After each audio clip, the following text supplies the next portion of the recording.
Assalamualaikum warahmatullahi wabarakatuh.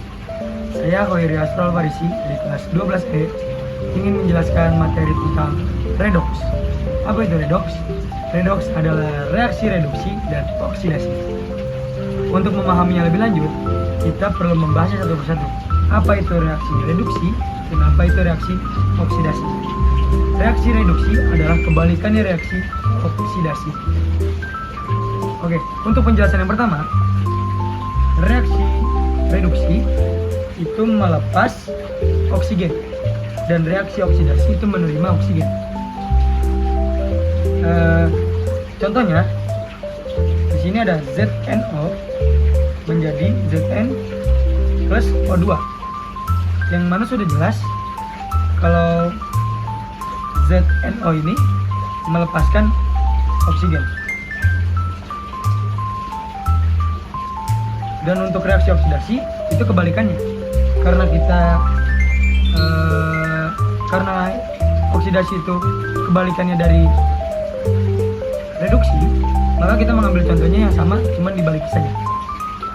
Jadi di sini contohnya Zn plus O2 menjadi ZNO, yang dimana Zn ini menerima zat O2, menerima O2 atau oksigen, seperti itu. Oke, untuk pengertian yang kedua, reaksi reduksi itu menerima elektron. Contohnya Zn2 plus ditambah 2 elektron menjadi Zn, yang mana Zn2 plus ini menerima 2 elektron. Nah, ini. Lalu reaksi oksidasinya itu melepas elektron. Contohnya Zn menjadi Zn2 plus ditambah 2 elektron, yang dimana si Zn ini melepas elektron yang ini. Oke, untuk yang ketiga, reaksi reduksi mengalami penurunan bilangan oksidasi. Contohnya ZNO menjadi Zn plus O2. Untuk mengetahuinya, kalian harus ingat di atom dalam senyawa itu nilai O adalah minus 2, seperti ini, minus 2. Dan dikarenakan harus sama dengan 0, maka nilai Zn nya harus plus 2, seperti itu. Dan untuk Zn yang di sini, dikarenakan dia bilangan bebas, maka nilainya 0. Oke. Nah, terlihat dari sini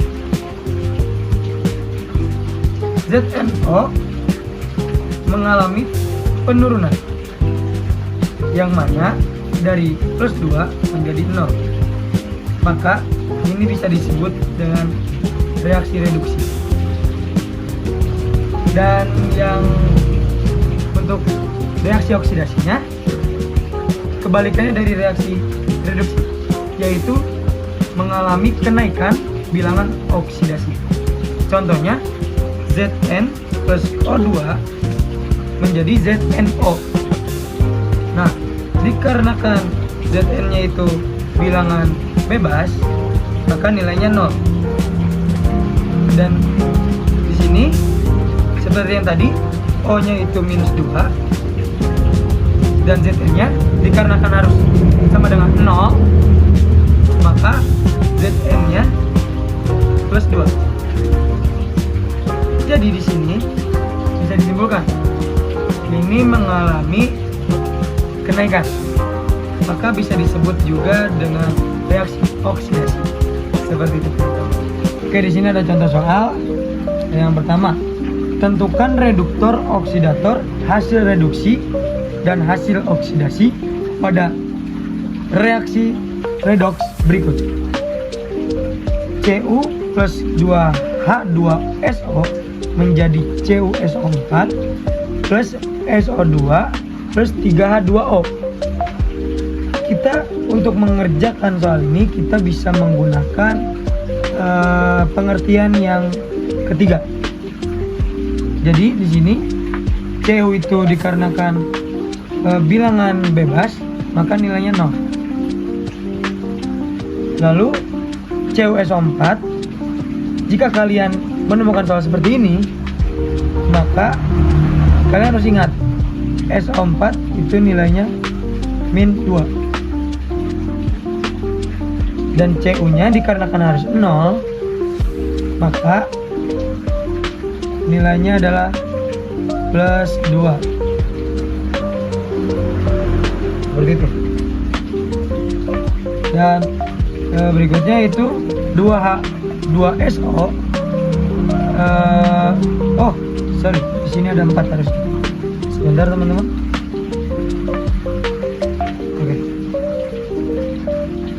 Sini nilai O, jika kalian ingat di atom dalam senyawa, nilai O itu adalah -2 dan nilai H itu +1.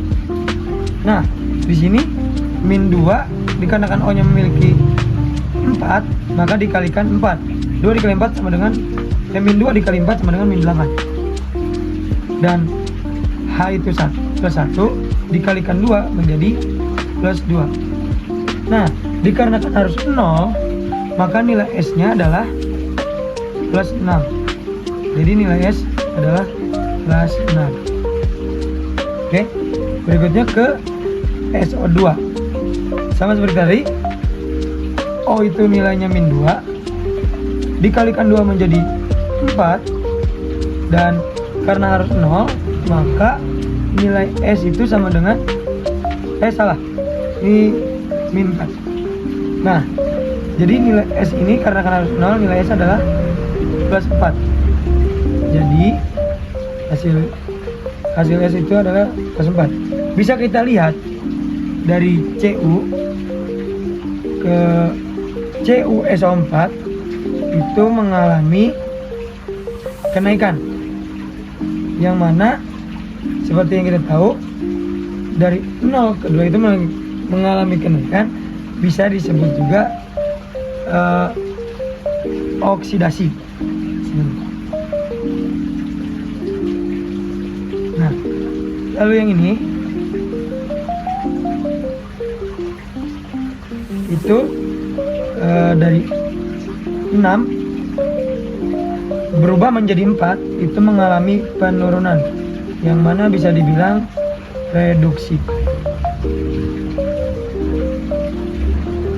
Seperti itu teman-teman. Oke, jadi untuk reduktor itu zat yang mengalami oksidasi. Nah, yang mengalami oksidasi adalah Cu. Jadi reduktornya itu adalah Cu.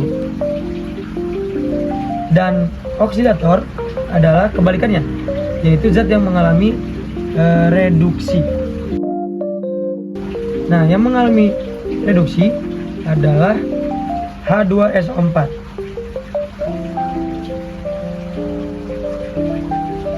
Oke, dan untuk hasil itu harus kalian harus ingat, hasil itu ada di sebelah ruas kanan ya, teman-teman.